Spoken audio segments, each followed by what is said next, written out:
Assalamualaikum warahmatullahi wabarakatuh. Pada kesempatan kali ini saya akan membahas materi tentang sistem pendinginan mesin pada kendaraan ringan.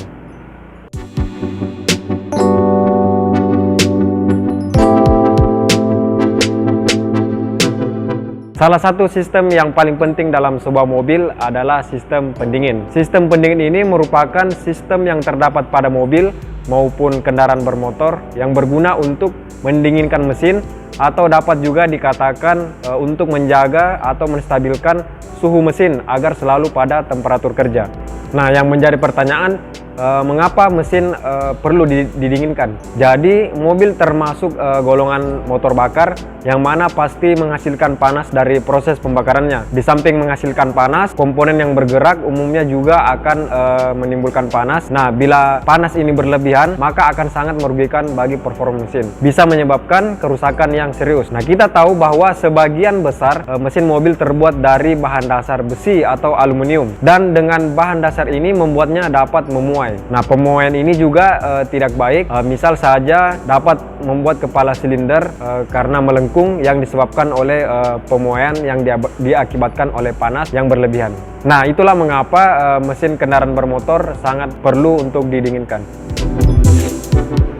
Sistem pendinginan yang biasa digunakan pada motor ada dua macam, yaitu sistem pendinginan udara dan sistem pendinginan air. Pada sistem pendinginan udara, sistem panas yang dihasilkan dari pembakaran bahan bakar dan udara di dalam silinder sebagian dirambatkan keluar melalui sirip-sirip pendingin yang dipasang di luar silinder dan ruang bakar tersebut. Nah, panas tersebut selanjutnya diserap oleh udara luar yang temperaturnya jauh lebih rendah dibanding temperatur sirip pendingin. Nah, untuk daerah mesin yang temperaturnya tinggi, yaitu di sekitar ruang bakar, akan diberi sirip pendingin yang lebih panjang dibanding di daerah sekitar silinder.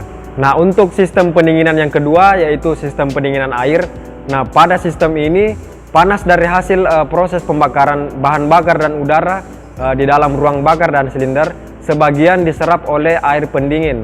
Nah, setelah melalui dinding silinder dan ruang bakar. Oleh karena itu, di bagian luar dinding silinder dan ruang bakar dibuat yang namanya mantel-mantel air atau lebih dikenal dengan water jacket. Nah, panas yang diserap oleh air pendingin pada water jacket selanjutnya akan menyebabkan naiknya temperatur air pendingin tersebut. Nah, apabila air pendingin tersebut tetap berada pada mantel air, maka air akan cenderung mendidih dan menguap. Hal tersebut dapat dihindari dengan jalan mengganti air dengan air yang masih dingin, sedangkan air yang telah panas harus dialirkan keluar dari mantelnya. Dengan kata lain, airnya bersirkulasi.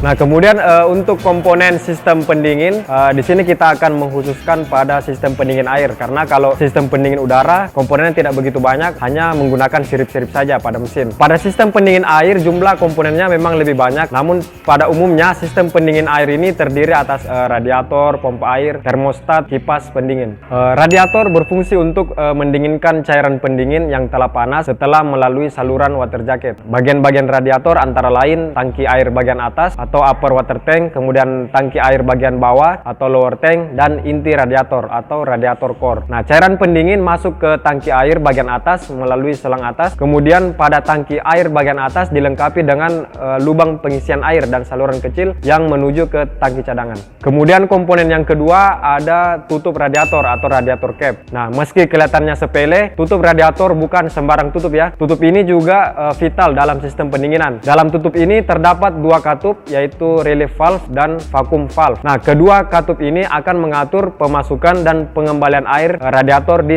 reservoir tank. Nah, kemudian komponen yang ketiga, tangki cadangan atau reservoir tank. Nah, reservoir tank dihubungkan ke radiator dengan berekspansi disebabkan naiknya temperatur. Maka cairan pendingin yang berlebihan akan dikirim ke reservoir tank. Nah, bila temperatur turun, maka cairan pendingin yang ada di dalam reservoir tank akan kembali ke radiator. Nah, ini untuk mencegah terbuangnya cairan pendingin dan untuk menjamin agar tetap dapat mengirimkan cairan pendingin saat diperlukan penambahan secara tetap. Nah, kemudian komponen yang keempat yaitu termostat. Nah, termostat adalah katup yang akan membuka dan menutup saluran sistem pendingin dari water jacket atau dari dalam mesin ke saluran radiator secara otomatis untuk meningkatkan efisiensi bahan bakar. Nah, seperti apa cara kerja termostat? Jadi saat mesin hidup pada kondisi dingin, maka akan terjadi sirkulasi tertutup. Nah, sirkulasi tertutup ini terjadi di dalam mesin. Artinya air pendingin di dalam water jacket akan dipompa oleh water pump untuk bergerak ke seluruh bagian water jacket. Nah, jadi sirkulasi ini akan meratakan panas mesin karena panas yang terserap akan dialirkan ke seluruh sisi water jacket. Panas mesin akan meningkat dan ketika suhu air pendinginan telah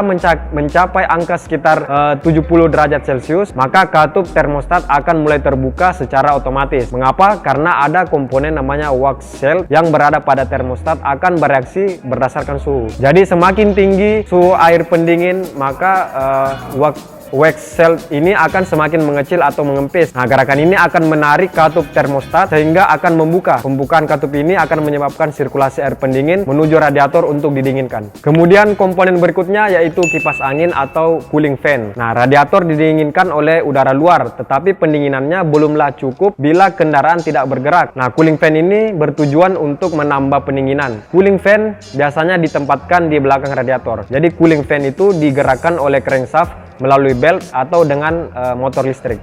Nah, komponen berikutnya ada selang radiator. Fungsi selang radiator adalah untuk menyalurkan air dari mesin ke radiator kembali ke mesin. Meski fungsinya hanya menyalurkan air, namun komponen ini tidak bisa disepelekan. Nah, selang radiator dituntut untuk fleksibel, namun harus kuat menahan suhu air yang hampir mendidih. Oleh sebab itu, selang radiator terbuat dari karet khusus yang didesain untuk bertahan pada suhu tinggi, namun fleksibel. Nah, kemudian komponen berikutnya yaitu pompa air. Jadi fungsi pompa air di sini hanya satu, yakni untuk mensirkulasikan air pendingin agar bisa berpindah. Jadi pompa air umumnya terletak di dalam water jacket. Nah, ketika termostat menutup, pompa ini akan menimbulkan aliran air di dalam water jacket yang membantu meratakan panas mesin. Ketika termostat terbuka, pompa ini akan mengalirkan air dari water jacket menuju radiator untuk didinginkan. Saya kira cukup untuk materi tentang sistem pendingin pada kendaraan ringan. Mudah-mudahan materi yang saya sampaikan dapat bermanfaat bagi kita semua. Terima kasih.